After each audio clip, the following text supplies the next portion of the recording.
Revenge feels like a natural instinct, right? But what if it actually hurts us more than anyone else?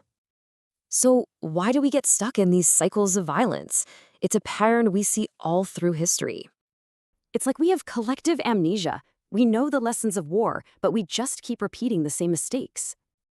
And at the heart of it all is that gut feeling for revenge.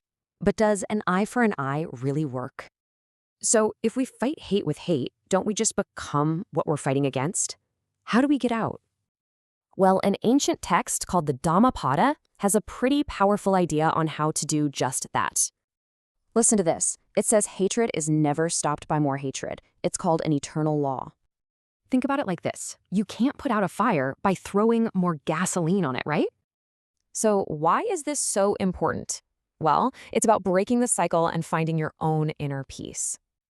Let's look at a modern example of this in action. I'm talking about the 14th Dalai Lama.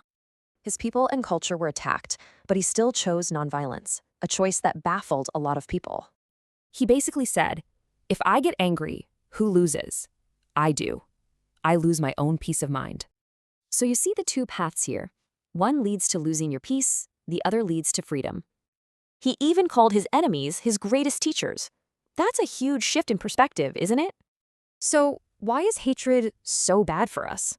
Well, in some traditions, it's one of the three great poisons. And yeah, it acts just like a poison, not just for your soul, but for your ability to be free. You know that saying, holding on to anger is like drinking poison and expecting the other person to die? That's because revenge literally ties you to the person who hurt you. It keeps you stuck in the past. So the choice is this: be a slave to your emotions or have the courage to choose your own freedom. It really comes down to this. Let it go. Not for them, but for you. It's about your future. So, the question is, will you pass on that torch of hatred? Or will you be the one to put it out?